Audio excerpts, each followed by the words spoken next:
है ज्यादा पैमा फिर कारवा हमारा।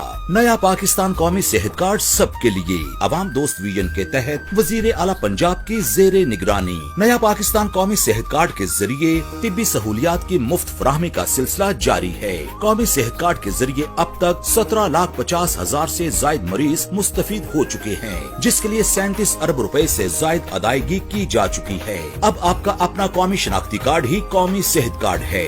पंजाब भर में 810 सरकारी और निजी अस्पतालों में हर खानदान के लिए 10 लाख रुपए सालाना तक इलाज की सहूलत। कौमी सेहत कार्ड से अब तक गुर्दों की बीमारी के 3,37,000 से जायद, अमराज चशम के 1 लाख से जायद, हमलो जचगी के 1,28,000 से जायद, अमराज कल्ब के 57,000 से जायद मरीज इस्तेफादा कर चुके हैं। अहलियत जानने के लिए आज ही अपना शनाख्ती कार्ड नंबर 8500 पर SMS करें। मजीद मालूमात और रहनुमाई के लिए राब्ता करें। Specialised health care and medical education department, हुकूमत।